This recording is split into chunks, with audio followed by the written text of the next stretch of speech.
शहरी कच्ची बस्तियों को दूर करने के लिए हमने चर्चा की थी, शिक्षा के केंद्रों की स्थापना की जानी चाहिए ताकि पर्याप्त मात्रा में बच्चों को शिक्षा की व्यवस्था उपलब्ध हो सके। ऐसी कच्ची बस्तियों में लोगों का जो स्वास्थ्य बहुत ही निम्न स्तर का मिलता है, पोषण की कमी है, भुखमरी है और पर्याप्त चिकित्सा सुविधाएं उपलब्ध नहीं हो पाती, तो ऐसे क्षेत्रों में सरकार के द्वारा सामुदायिक स्वास्थ्य केंद्र खोलने चाहिए, उनमें चिकित्सा की निःशुल्क सुविधा उपलब्ध करवानी चाहिए और साथ साथ में निःशुल्क मेडिसिन की सुविधा भी उपलब्ध करवाई जानी चाहिए। तो यदि निःशुल्क चिकित्सा और स्वास्थ्य की सुविधा ऐसे क्षेत्रों में उपलब्ध होती है तो निश्चित रूप से ऐसे कम आय वर्ग के लोग उन क्षेत्रों का फायदा उठाने की कोशिश करेंगे और यदि इनको पर्याप्त मात्रा में चिकित्सा और स्वास्थ्य की सुविधा उपलब्ध होती है तो इनकी जीवन प्रत्याशा और साथ साथ में मृत्यु दर की जो स्थिति को निश्चित रूप से नियंत्रित किया जा सकता है। ग्रामीण क्षेत्रों में ही रोजगार के साधन यदि उपलब्ध हो जाएं तो गांव के लोगों का शहरी क्षेत्रों की ओर जो अधिक से अधिक प्रवास हो रहा है उस पर नियंत्रण स्थापित किया जा सकता है। शहरी क्षेत्रों में कच्ची बस्तियों का उदय ही ग्रामीण क्षेत्र से आने वाले लोगों के कारण होता है और यदि ग्रामीण क्षेत्रों में अधिक रोजगार के अवसर उपलब्ध करा दिए जाएं तो गांव के लोग शहरी क्षेत्रों की ओर पलायन करने की सोचेंगे ही नहीं और जब लोग जाएंगे ही नहीं तो शहरों में जनसंख्या घनत्व तो बढ़ेगा नहीं और जनसंख्या घनत्व में वृद्धि नहीं होगी तो कच्ची बस्तियों के उदय जैसी स्थिति उत्पन्न हो ही नहीं सकती। तो ग्रामीण क्षेत्रों में अधिक से अधिक मात्रा में रोजगार की सुविधा उपलब्ध करवा दी जाए तो निश्चित रूप से शहरी क्षेत्रों में कच्ची बस्तियों से उत्पन्न होने वाली जो समस्याएं हैं उनको नियंत्रित किया जा सकता है। चौड़ी सड़कों का निर्माण करना, देखो कच्ची बस्तियों में जहां तक संभव है चौड़ी सड़कों का निर्माण करना संभव ही नहीं है। क्यों? क्योंकि गलियों के सहारे मकान बहुत ही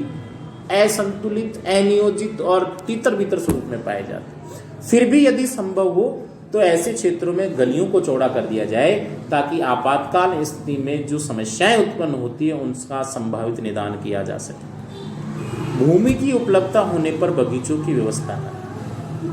यदि हमें कच्ची बस्तियों के आगामी उदय को रोकना है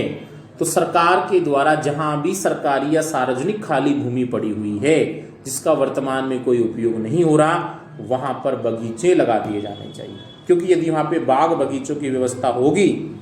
तो ऐसी स्थिति में लोगों के द्वारा वहां पर अतिक्रमण नहीं किया जाएगा और अतिक्रमण नहीं होगा तो धीरे धीरे जो झुग्गी झोंपड़ियों का विकास होता है उस पर भी नियंत्रण स्थापित हो सकता है। स्वरोजगार के लिए ऋण उपलब्ध कराना, ऐसी बस्तियों में जो लोग रहते हैं उनकी आमदनी को बढ़ाने के लिए, सामाजिक आर्थिक उत्थान करने के लिए उनको लोन फैसिलिटी प्रोवाइड कराई जाना चाहिए। उनके स्वरोजगार को बढ़ावा दिए जाने के लिए बैंकों के द्वारा और सरकार के द्वारा उन्हें ऋण उपलब्ध कराया जाए तो निश्चित रूप से यदि स्वरोजगार बढ़ेगा तो इनकी आमदनी भी बढ़ेगी और आमदनी में वृद्धि होगी तो इनका जो जीवन है उसमें भी परिवर्तन आएगा और सामाजिक जीवन में परिवर्तन होगा तो धीरे धीरे ये कच्चे मकानों से पक्के मकानों की ओर अग्रसर होंगे और इनके जीवन की दशा और गुणात्मकता में परिवर्तन की प्रकृति हमें देखने को मिलेगी। परिवार कल्याण कार्यक्रम अपनाने पर जोर देना, देखो ऐसी बस्ती के लोग ज्यादातर अशिक्षित होते हैं या फिर बहुत कम शिक्षित होते हैं तो परिवार नियोजन के बारे में जानते ही नहीं है। जनसंख्या बहुत अधिक पाई जाती है, मनोरंजन का कोई साधन नहीं होता, न पुरुष शिक्षित होता है न महिला शिक्षित होती है, पिछड़े हुए वर्ग के लोग होते हैं। तो इनको परिवार कल्याण कार्यक्रमों के प्रति जागरूक करना चाहिए, परिवार नियोजन अपनाने के प्रति जागरूक करना चाहिए। तो जागरूकता होगी निश्चित रूप से तो परिवर्तन आएगा और कानून और व्यवस्था को सुचारू रूप से बनाए रखने के प्रयास किए जाने चाहिए, क्योंकि ऐसी बस्तियों में अधिकांशतः आपराधिक प्रवृत्तियों के लोगों का डेरा पाया जाता है। यहाँ धीरे धीरे आपराधिक प्रवृत्तियों के लोग अपना डेरा जमा लेते हैं और कालांतर में आसपास के जितने भी लोग हैं उसमें धीरे धीरे पैसे की लालच में शामिल होते जाते हैं और आपराधिक प्रवृत्तियाँ धीरे धीरे बढ़ती जाती हैं। अब इन आपराधिक प्रवृत्तियों का स्वरूप कब कितना भयंकर हो जाए इसकी कल्पना भी नहीं की जा सकती। तो उससे बचने के लिए सरकार के द्वारा समय समय पर इनका आकलन किया जाना चाहिए और साथ साथ में कानून और जो प्रशासनिक व्यवस्था है उसको बनाए रखने के लिए सुचारू प्रयास भी इन बस्तियों में किए जाने चाहिए। अब बच्चों यदि ऐसी सारी दशाएं संपन्न होती हैं तो निश्चित रूप से शहरी क्षेत्रों के अंदर जो कच्ची बस्तियां मिल रही हैं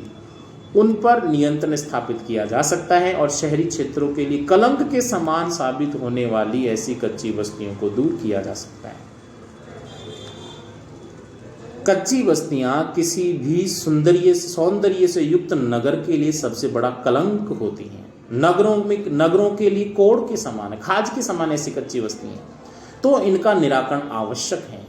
नियोजन किया जाए, सस्ती दर पर मकान उपलब्ध कराए जाएं, लोगों की आमदनी बढ़ाने के प्रयास किए जाएं, सरकारी भूमि पर अतिक्रमण न होने दिया जाए, तो निश्चित रूप से महानगरीय क्षेत्रों में विकसित होने वाली ऐसी भयंकर समस्या से हम बच सकते हैं और महानगरीय क्षेत्रों का स्वरूप आगे चलकर एक अच्छे और सौंदर्य तथा नियोजित स्वरूप के रूप में हमें देखने को मिल सकता है। इन सभी समस्याओं का यही संभव निराकरण हो सकता है। तो आज का हमारा ये वीडियो यहीं समाप्त होता है। नेक्स्ट वीडियो में हम फिर मिलेंगे, तब तक के लिए धन्यवाद।